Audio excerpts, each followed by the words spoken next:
For the Pick Six Podcast, CBS Sports Daily NFL Podcast. I'm Will Brinson. I'm your host. This is the Week 3 Look Ahead Lines show. Joining me to talk about the lines for next week before that next week actually gets here, because we still have 2 games on Monday night to come up and another half of Sunday Night Football. The one, the only, Jonathan Breechapalooza Breech. What's up, buddy? I should rename myself to Bonkers Palooza because week 2 has been bonkers so far, Brinson. If week 3 is this bonkers, I don't know what we're going to do. A crazy week 2. You can tell that long-time listeners are probably aware that you can tell by my voice that there's an NC State home game this week. So, yeah. Hi to everyone in the chat. I don't know why they were asking, did we forget at 9:40? As if we just don't go at halftime. Anywho, it's a glorious time of the sports calendar. Football is back. You listen to Watch the Pod. You've got your – actually, no, I'm not supposed to read that. I'm not going to read it now. Let's just give the lines. I'll do that during the regular show. We start with – I don't know if you know this, Breech. The AFC North features 4 teams. Actually, I should probably just wait and do the trolling for the big pot, huh? Steelers at Browns, Thursday Night Football. Browns minus 3.5 with an over-under of 40. An interesting line because the Pittsburgh Steelers, once a 1-0 team, did not look good against the New England Patriots and appear to have not very much offense, as it turns out. Do you think that Kenny Pickett will be playing in this game? If I'm Mike Tomlin, I give it some serious thought because, look, you've got 2 weeks of Mitchell Trubisky. You saw the Steelers offense score 16 points against the Bengals. Obviously, they scored 23, but they got the pick 6. And then 14 points. They couldn't even top the 16. They only got 14 against the Patriots. So I don't have any faith in the Steelers offense at this point, whether it's Mitchell Trubisky or Kenny Pickett. And so I have a hard time seeing the Steelers topping 17 points in this game. So it really comes down to whether or not you feel like, can the Browns put up points on the Steelers defense? We saw the Patriots move the ball pretty well, even though they didn't score a ton. I think they put up nearly 400 yards of offense.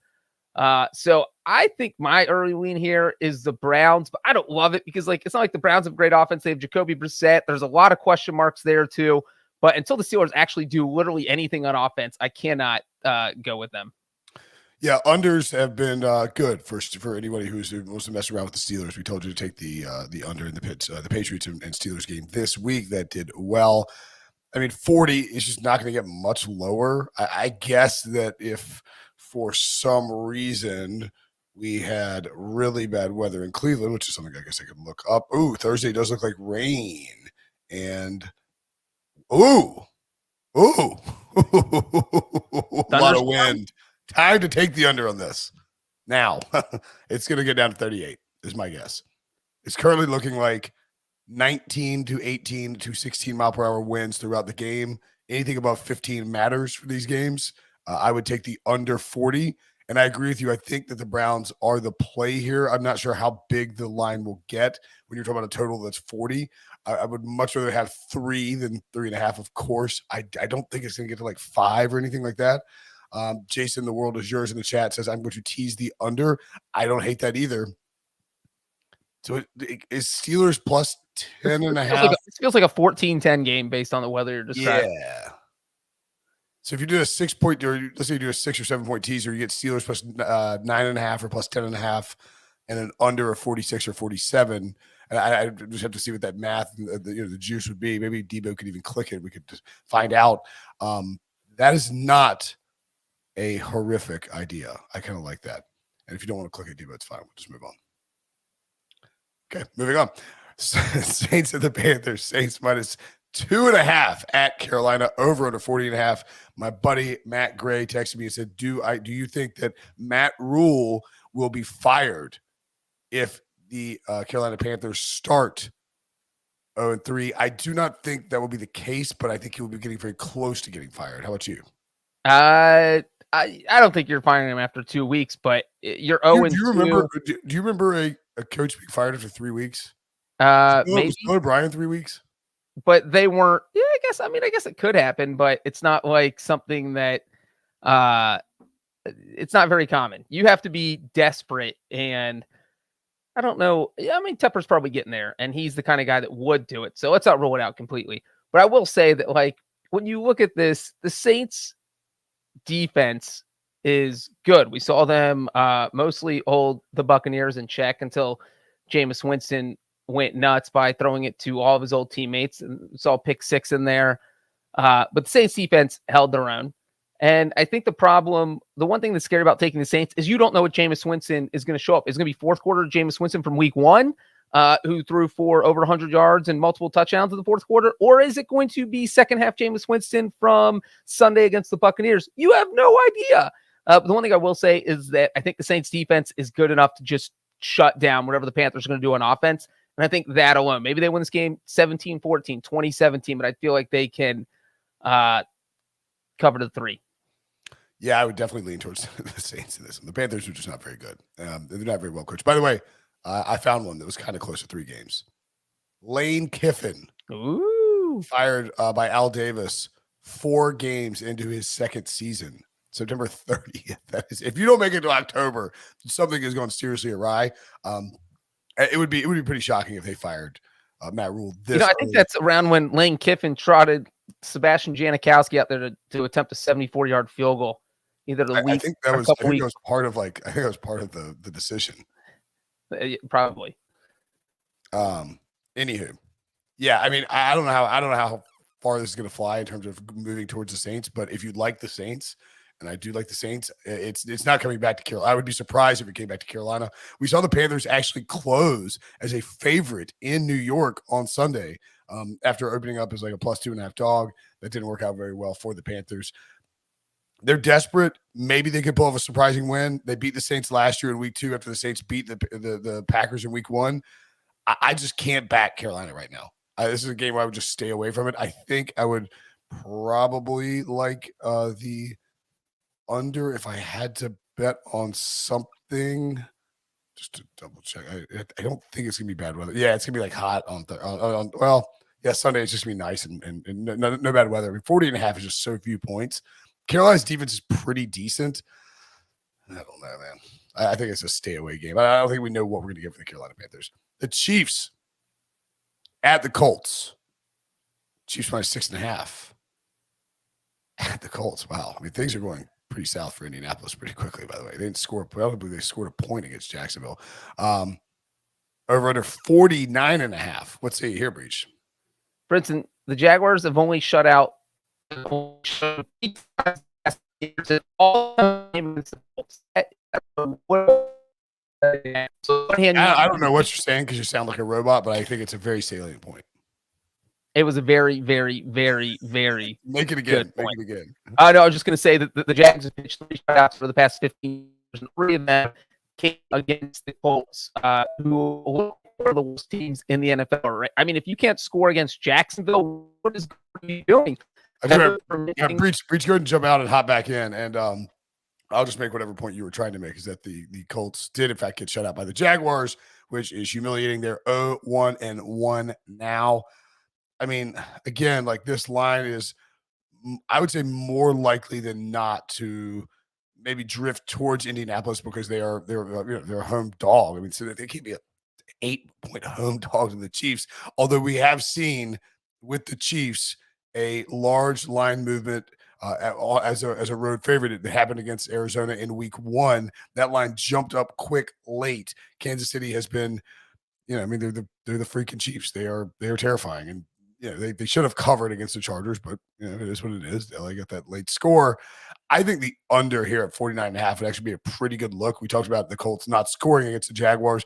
I don't think Indy has a ton of great offense, and they're going to be largely conservative. And we've seen Andy Reid not afraid to run the ball a lot when he has a lead. So for me, Breech, the under 49.5, not a terrible look. Now I think that could come dropping down.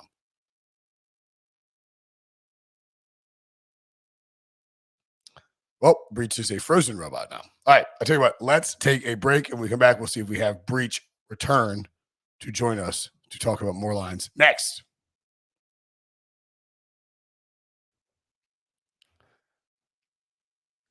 Hey, Breech, guess who we're going to talk about next? I don't want to know. Keep talking. Guess. You got 3 guesses. I don't want to know because it's going to be a team I don't want to talk about right now. The Seahawks. That's right. It's the Cincinnati Bengals, who are 4.5-point road favorites at the New York Jets. Man, it would be a tough loss if the Bengals fell to 0-3 with a loss to the Jets. It would cement the Snoopy, which we'll talk about later on the full show. Of course, subscribe, rate, and review. Turn on alerts. You'll know when we go live after Sunday Night Football. It would cement the Snoopy curse, the Ryan Wilson tattoo Snoopy curse. Over under 43. Not exactly a high-scoring game expected here. Do your Bengals pick up the first win of the season, and can they cover? Yeah, if the Jets beat the Bengals, I might just write Ryan Wilson a check to get that tattoo removed and do it on the spot as soon as the clock hits 0. But look, if we learned one thing about the Bengals of the first 2 weeks of the season, it is that if you can rush the quarterback, you have a great chance of beating them. Joe Burrow got sacked 7 times against the Steelers, 6 times against the Cowboys. Well, guess what? The Jets have not done a great job of rushing the quarterback. They should have only sacked Jacoby Brissett 1 time on Sunday. I do think that they will pick up their first win. I think Joe Burrow will go off, and I think the panic in Cincinnati will die down somewhat, and they'll cover here. I can see them winning by 6 or 7 points. Is there a ton of panic in Cincinnati right now? Oh, people are calling for Zach Taylor's head. Go on Twitter. Are you serious? Search Zach Taylor. The sky is falling, Brinson. They're 0-2. They were favored by both games by more than a touchdown. The first defending Super AFC. It's a nightmare right now. I can't even talk. If you listen to this podcast or watch this podcast and you like watching Ryan Wilson troll people, tonight is kind of a must watch. Oh, there's no trolling. You can't troll. His team lost. Oh, you're getting trolled, buddy. There's no troll. Yeah, I don't know how much the line would move. I would think it would come back closer towards the Jets. Yes, the Bengals are probably the better team, but New York's 1-1. They picked up a good win against the Browns. Yeah, it was kind of a weird one. And it's going to be Joe Flacco going up against them because Zach Wilson won't be back yet. 43 is kind of a low number, but I'm not sure that I want to mess with that total either. I don't really love this game. I would take the home dog right now if you made me pick somebody against the spread.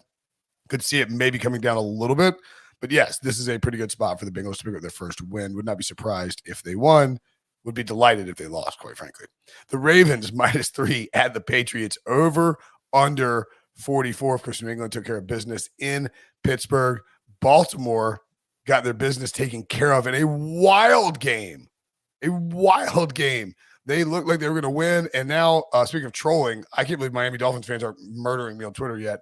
The Dolphins moved to 2-0 with a Mike McDaniel win over John Harbaugh. Crazy finish to that Ravens Dolphins game. And now the Ravens go on the road at 1-1 to try and take down one of their longtime AFC rivals. Total 44 here, Breech.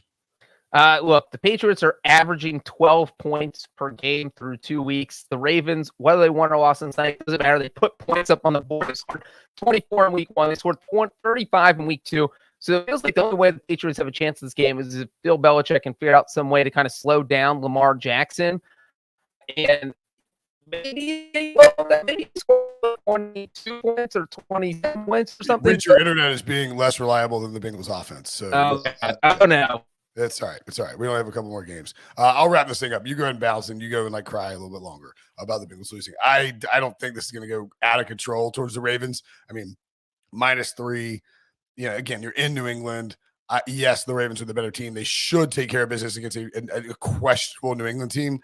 I will probably end up doing something stupid like telling people to all back Belichick at home, and then Lamar goes off over under 44. Not like a I don't know that that's necessarily a actionable total. I would want to lean over because we saw what the Ravens have done the first 2 weeks, and they have explosive playmakers.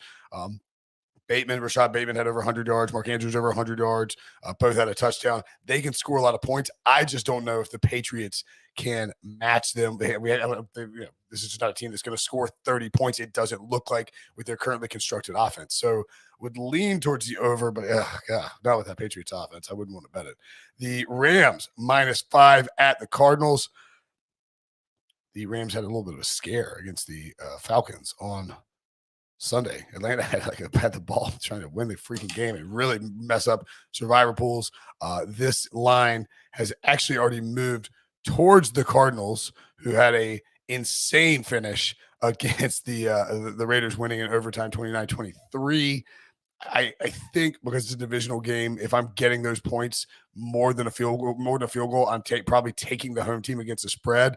I don't love Arizona. I think Kyler, a little bit lucky to produce the result that he produced, but still, got the job done. Looking at that total of 51, my guess is that it moves up a little bit, maybe a point and a half. Could be wrong there. I mean, you never know with these things, and injuries matter too. But it's already it's held steady so far. I would lean towards the over there because of the explosive nature of these offenses, and because if the Rams get up, we'll see Kyler run around and make a bunch of plays the same way that he did on Sunday in Week 2. Sunday night football, 49ers at the Broncos. Broncos minus 2.5. The total 44. It has already dropped a full point. Of course, we will have no Trey Lance in this game. He is out for the season, it looks like. Or I believe they actually announced he's going to have season-ending surgery, which really stinks. They're very lucky to have Jimmy Garoppolo. The Broncos got some questions about Russell Wilson because he did not play very well on Sunday. Would be pretty surprised if this line creeped up. I would think it would actually move towards the Niners. If you're giving me points for the Niners, even at altitude, even this early in the season, I will happily take that. 43 feels a little low to jump on it. It's obviously moved it down a point. I don't think that total is going to come down much more. I mean, even though these offenses have question marks, of course, with the injuries and the play of Russell Wilson, I think I would probably just stay away from that total for the moment. And then Monday Night Football, Cowboys at the Giants.